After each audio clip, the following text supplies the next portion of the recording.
Hello friends, அனைவருக்கும் வணக்கம். இன்றைக்கி நம்ம ஈஸியாக ஹெல்த்தியான வேர்க்கடலை உருண்டை வந்து நாட்டு சக்கரை சேர்த்து எப்படி செய்யலாம் அப்படின்றத பார்க்கலாம். இதுக்கு ஃபஸ்ட்டு ஒரு வானலியில் வேர்க்கடலை சேர்த்துக்கலாம்.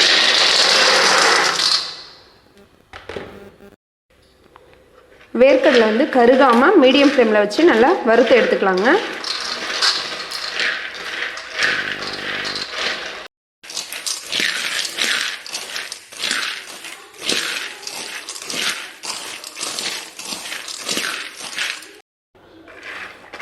இந்த வேர்க்கடலை வந்து நைட்டு ஊற போட்டு மார்னிங் வந்து அப்படியே பச்சையாக கூட சாப்பிட்லாங்க. நிறைய சத்து இருக்குது இதில். வேர்க்கடலையில் ப்ரோட்டீன்ஸ் நிறைய இருக்குது. அயன், கால்சியம், இந்த மாதிரி நிறைய சத்து இருக்குங்க. நம்ம பாதாம் வந்து வாங்கும்போது ரேட் அதிகமாக இருக்குங்க. ஆனால் பாதாமுக்கு ஈக்குவலான சத்து எல்லாமே வேர்க்கடலையில் இருக்குதுன்னு சொல்லுவாங்க. இப்போ வேர்க்கடலை வந்து நல்லா வறுத்தாச்சுங்க. இது வந்து சூடு ஆறுனதும் தோல் நீக்கிட்டு எடுத்துக்கலாம்.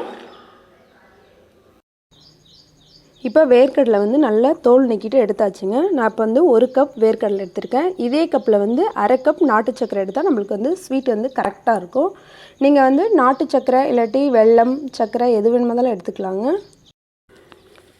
இப்போ இந்த வேர்க்கடலை வந்து மிக்ஸி ஜாரில் போட்டு கொரப்பாக அரைச்சி எடுத்துக்கலாம். இப்போ இந்த அளவுக்கு வந்து வேர்க்கடலை அரைப்பட்டதும் இதுலேயே வந்து நாட்டு சக்கரை ஆட் பண்ணி அரைச்சி எடுத்துக்கலாம். இப்போ நாட்டு சக்கரையும் வேர்க்கடலையும் நல்லா சேர்த்து அரைச்சி எடுத்தாச்சுங்க. இந்த மாதிரி சின்ன சின்னதாக இருக்கிறதெல்லாம் உடச்சி விட்டுடலாம்.